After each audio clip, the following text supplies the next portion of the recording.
Assalamualaikum warahmatullahi wabarakatuh.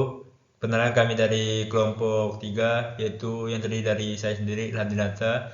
Dan selanjutnya ada Andika Maulana, Awal Farida Ansari, Tony Hidayat, dan Sarifah Firgia. Kami di sini akan menjelaskan tentang polaritas terimbah yang kami ambil dari jurnal Interpretasi Struktur Bawah Permukaan Daerah Manifestasi Mineral Emas Sistem Hidrotermal dengan Metode Polarisasi Terimbas di daerah X Kabupaten Garut, Jawa Barat.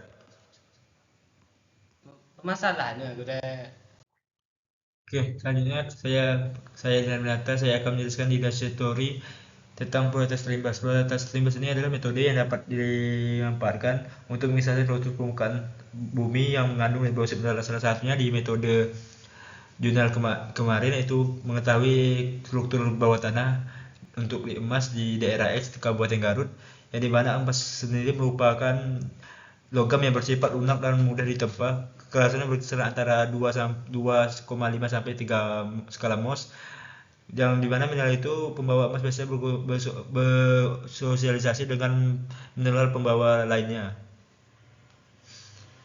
Dan pada sistem permukaan di sana itu mengandung sistem epithermal menjadi dua tipe yang dibedakan berdasarkan sifat kimia fluidanya, yaitu sulfida rendah dan sulfida tinggi.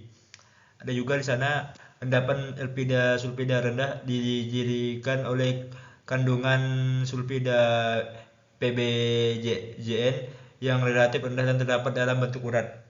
Pengisian rongga dan urat menjaring. Sebaliknya, untuk fluida hidrotermal pada endapan epithermal, fluida tingginya berasal dari intrusi magma yang cukup dalam fluida ini dilumasi oleh fluida magmatik. Dan kecenderungan terdapatnya emas pada zona epithermal atau yang disebut zona alterasi hidrotermal karena terjadi di daerah dangkal suhu rendah. Selanjutnya, zona interaksi hidrotermal merupakan suatu zona di mana air yang berasal dari magma atau disebut air magmatik bergerak naik ke permukaan. Celah dari hasil aktivitas gunung api yang tinggi naik ke muka bumi. Saat air magmatik yang berwujud uap mencapai permukaan bumi, terjadi kontak dengan air magmatik yang menyebabkan ion-ion kompleks dan ion sulfida yang membawa emas ke endapan. Dan di sini itu mereka menggunakan metode Indonesia, yang dimana metode ini itu mengalirkan listrik ke dalam permukaan bumi untuk mengamati potensi serta terjadinya mengetahui endapan-endapan apa yang ada di sana. Setelah arus listrik dialirkan, arus listrik akan terputus yang mengakibatkan beda potensial tidak langsung menjadi nol, tetapi akan meluruh terhadap waktu dan berangsur-angsur nol. Teknik pengukuran yang digunakan ini ialah time dominant yang bertujuan untuk melihat perubahan beda potensial saat arus injeksi dimatikan. Kenalkan, nama saya Andika Maulana. Saya akan menjelaskan permasalahan tentang PPT ini, yaitu mengidentifikasi struktur bawah tanah permukaan daerah manifestasi mineral emas pada sistem epithermal Kabupaten Garut, Jawa Barat. Dalam sistem epithermal karena terbentuk pada batuan induk berupa batuan-batuan vulkanik, antara lain batuan piroklastik dan batuan sedimen vulkanik yang umurnya relatif sama. Jenis batuan yang sering dijumpai adalah andesit, riolit, serta dasit. Dijumpainya pula penciri alterasi argilik, maka di sekitar daerah ini terdapat alterasi lain yang berkembang yang nantinya dapat mengantarkan ke tubuh bijinya. Perkenalkan, nama saya Awan Farida Ansari. Di sini saya akan menjelaskan tentang hasil dan pembahasan sebuah anomali yang ditemukan dengan nilai rensitivitas rendah 30 sampai 150 ohm dari hasil penampang dua dimensi sensitivity di lintasan LSNT dan SNT. Bisa dilihat pada hasil penampang dua dimensi rensitivitas LST, terlihat adanya sebuah anomali yang ditunjukkan oleh daerah dengan nilai rensitivitas rendah. berkisar antara 30 hingga 150 ohm. Anomali ini menarik perhatian karena nilai resistivitas yang rendah dapat mengidentifikasikan keberadaan material dengan sifat konduktif yang tinggi di dalamnya. Kemudian hasil penampang dua dimensi resistivitas SNT. Kita akan melihat gambar hasil penampang dua dimensi resistivitas di lintasan SNT sama seperti pada penampang LSNT. Terlihat juga adanya anomali dengan nilai resistivitas rendah di daerah tertentu. Rentang nilai resistivitasnya juga serupa, yaitu antara 30 hingga 150.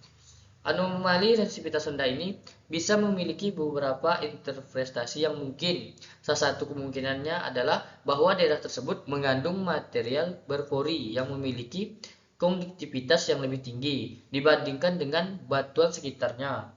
Hal ini dapat menunjukkan adanya potensi akumulasi air atau fluida di dalamnya.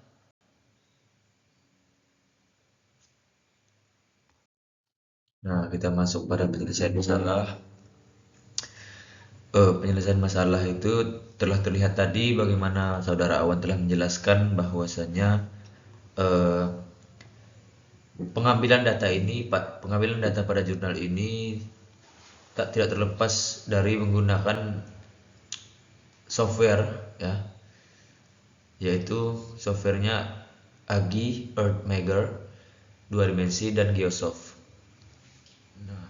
Data yang diproses pada hasil ini pengukuran dengan konfigurasi dipole dengan spasi elektroda 25 meter dengan panjang lintasan 1200 meter sehingga penetrasi kedalaman mencapai 600 meter. Nah, pengolahan ini maka didapat diidentifikasi bahwa batuan yang terdapat pada endapan epithermal adalah batuan tufa, kemudian kristalin tufa atau batu tufa kristal. Kemudian terdapat juga mineral sulfida seperti silika, kaolin, dan ilit dengan resistivitas berkisar 150 ohm. Nah, bisa dilihat dari tabel sebelumnya, maka nilai chargeabilitas berkisar dari 100 ms sampai 300 ms. Dengan metode dipole ini juga volume yang diperkirakan untuk manifestasi mineral emas pada sistem epithermal adalah 161.302.421,7 meter kubik. Nah, sekian dari saya, terima kasih.